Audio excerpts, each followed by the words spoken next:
The actor Harry Hawk was the only one on the stage that night when he delivered a line that was sure to get a laugh. During the laughter, fellow actor John Booth snuck into the theater box and shot Abraham Lincoln in the back of the head. The president was rushed across the street to a private residence where he was tended to throughout the night by surgeons. But despite their best efforts, he died early the next morning. Word spread quickly as newspapers confirmed the rumors, but as always, people just assumed they would have to take the horrific news as fact.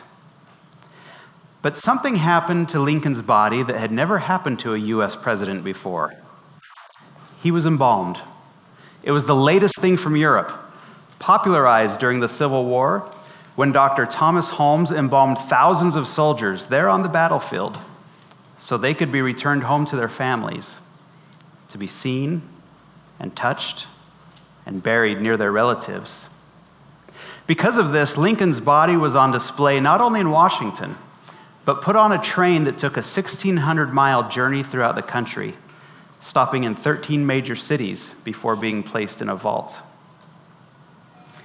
Before embalming came to America, the dead were cared for primarily by their own family members. The women would lay the body out on the dining table and wash it and dress it in preparation for the wake that would take place that night in the parlor of the family home. Meanwhile, the men would procure a coffin from the local furniture maker and prepare the grave and the carriage for the procession to the cemetery the next morning. Friends would come and bring with them flowers to help mask the odors of death, and they would remain there all night. You see, for millennia, people handled death by handling the dead. But as embalming became more popular, the modern society of the early 1900s felt that such unpleasant tasks shouldn't be left to the grieving. So furniture makers became undertakers. Undertakers became embalmers. And embalmers opened funeral parlors so that the private residents could replace their parlors with the much more popular living rooms. At the same time, hospitals began removing the sick from their bedrooms, so now both the dying and the dead were in the hands of strangers. I knew as a teenager that I wanted to be a mortician. A high school classmate of mine once asked jokingly if I would embalm her when she died. "Of course I will," I said. But it was just 4 years later that her body was laying on my embalming table, unrecognizable from the ravages of disease. At the age of 22, I was staring at my own mortality. She didn't have a viewing, so our peers who had lost touch only remembered her as a healthy and happy 17-year-old. And I had to grapple with her death just like they did, but I was fortunate. By seeing her the way she was and the effects the disease had had on her body in her last days, I could marry in my mind two realities: that she had lived and she was now dead. Since that time, I've buried my own scout leaders, school teachers, dear friends, children of friends, and my own relatives. But how privileged am I? I got to care for them, wash them, fix their wounds, and dress them. Seeing them dead did not diminish my memories of them when they were alive. Rather, it allowed me to view their death with surety and resolve, a process which has given me, I believe, the best opportunity for a healthy grief. The poet Robert Hamilton once wrote, "I walked a mile with pleasure. She chatted all the way, but left me none the wiser for all she had to say. I walked a mile with sorrow, a narrow word said she, but oh, the things I learned from her when sorrow walked with me." In my last 2 decades in the death care industry, I have seen funerals become memorial services, where the guest of honor was no longer invited. Some people didn't want to view the body because they would rather remember it the way it was. But I wonder if sometimes remembering them the way they were begins by avoiding the way they are. Others didn't want to have the body present because they feared it would make the other guests feel uncomfortable. But funerals aren't meant to be comfortable. And now memorial services have become celebrations of life. But we already have celebrations of life, don't we? Birthdays, bar mitzvahs, quinceañeras, weddings, and anniversaries. Funerals aren't meant for celebrating life. They're for facing death. A leading expert in grief counseling, Dr. Alan Wolfelt, once said, "I am deeply concerned that individuals, families, and ultimately society as a whole will suffer if we do not reinvest ourselves in the funeral ritual." Have you noticed that people don't even die anymore? They pass on, they cross to the other side, they enter into rest. In fact, now you can even become unalived.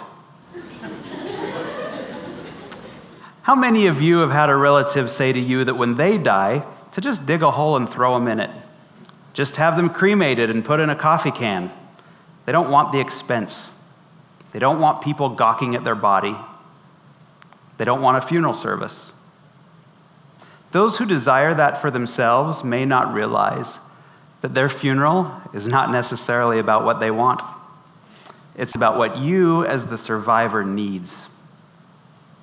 I don't know if it was my industry or society that came up with the concept of closure, but either way, it's a myth.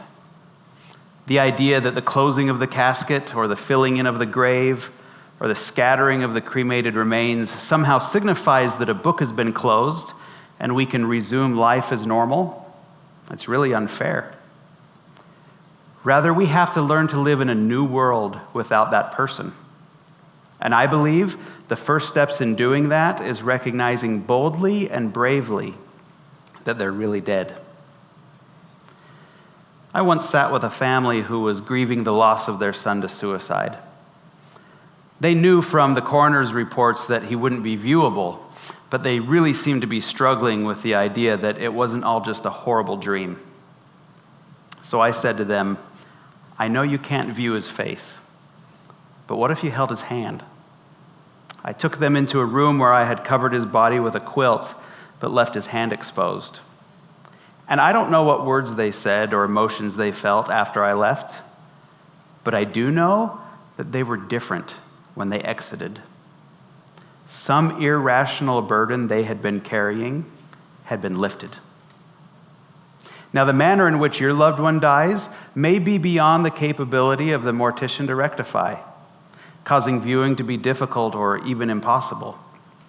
But you can ask your funeral director to just sit in the room with them.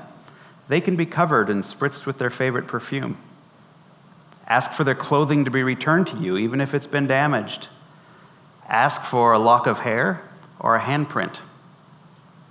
Because grief is what we all feel on the inside when we experience a significant loss. But mourning is the outward expression of that grief. Mourning is the outward expression of grief.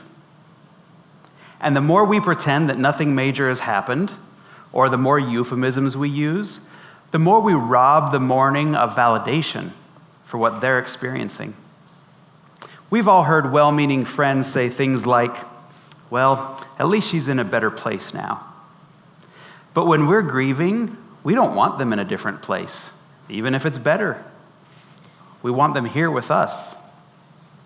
Others may try to remind you that this too shall pass, as though the loss of life is equal to a kidney stone, which after some temporary discomfort will be followed by relief. But the mourning don't need our uplifting. They need our permission to walk with sorrow. They need our presence, our embrace, and our validation. As I've been speaking to you this afternoon, you may fear that you've lost an opportunity to properly mourn somebody that you love. But remember, there's no such thing as closure. So call up others who miss and love that person and invite them to join you. But don't go for drinks. Don't have hors d'oeuvres at the country club. Don't hold an honorary karaoke night. It's time to take the fun out of funerals. Instead, get together and cry. Talk about the hard stuff. Share your true feelings, even if they don't seem right, and allow others to do the same. Doing this might be a little uncomfortable, and it probably won't be fun, but I can promise you it will be worth it.